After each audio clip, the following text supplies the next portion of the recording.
least, with more poll to go. Give a round of applause, please, for Joseph Ney-Jun.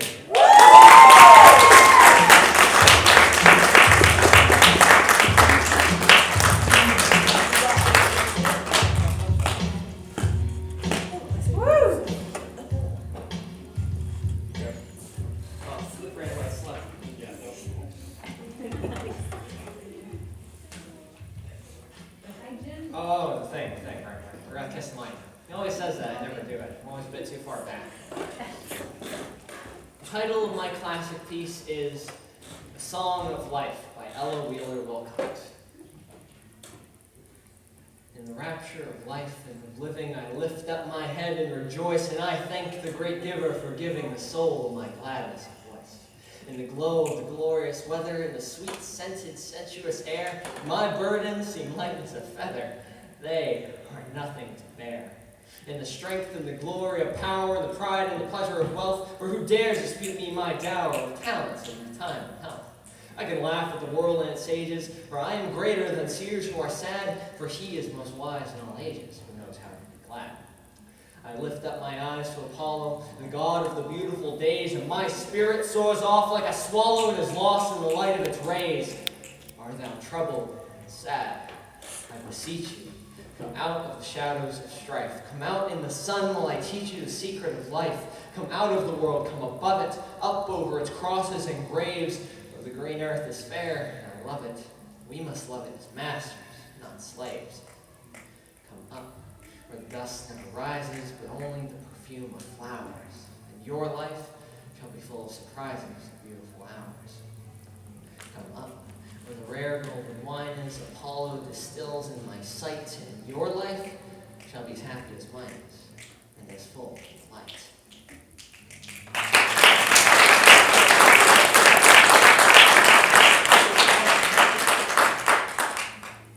The title of my response piece is The Secret of Life. It is easy enough to be pleasant when life flows by like a song. But the man worthwhile is one will smile and everything goes dead wrong. Ella Willa Wilcox. So I wanted to write about something sad, something dramatic, something traumatic, something make the men cry and the women swoon, but I came up blank. I sat there brainstorming. What is the worst thing that has ever happened?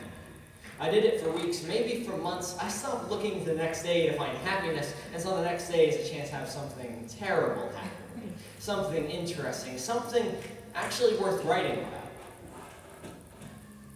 See, I wanted to write about something sad, because every poem I hear makes me reach for the tissue box.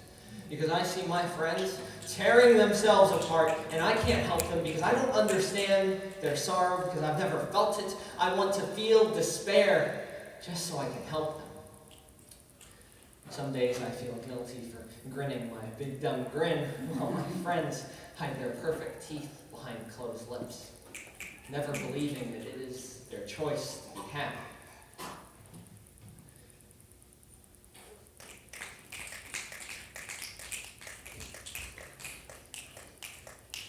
And see, that's the thing I never really understood. Why is it that people don't believe it's their choice to be happy? Now, don't get me wrong. Sadness cannot be prevented. Sadness will come at you in the light of day, and sometimes in the dark of night. It cannot be prevented, just as the sun cannot be prevented from setting, just as you cannot stop the shadows of strife from creeping in every crack of your world. But you can turn on the lights. You have to keep wanting to be happy. My life isn't all peaches and cream, but when I walk in the door every morning with a grin or sometimes a yawn, it's because my brain is bumping a sublime soundtrack that doesn't play what I need or want, just what I got. Every day of your life, no matter how hard, find your reason to be happy until happiness no longer becomes a matter of finding a reason, but it remains a constant in the equation of your life. Well, I know it sounds kind of cliche, and you've probably heard it before, but as the song goes, life's short, so love the one you got, because you might get run over, or you might get shot. And as my best friend always loves to remind me, well, Joseph, we aren't being shot at today. Well, there's a good sign. Now, why would you listen to me? can't just tell you to get over it, whatever it is. I can't understand your sorrow. Why would you listen to me with my hopeful naivety that the world can be great if you make it so? Give me just one more moment to convince you. I felt despair, but it's of a different kind than most. See, my despair is not rooted in tragedy or loss. It is rooted in the knowledge, in the reality that I will not always be there when you need me, just as you will not always be there when I need you. I cannot catch you every time you fall. When you cry for help, I will not always be able to run. I want you to find a reason to be happy because I cannot be that constant in your life constantly. There comes a day when you need to take the first step out of the shadows of strife on your own. Other people can only take you so far. One day it all falls down to you, where you have to always want to be happy. And because I've never understood your despair, I can't know how hard it is for you. But I just know that you have to continue to want it.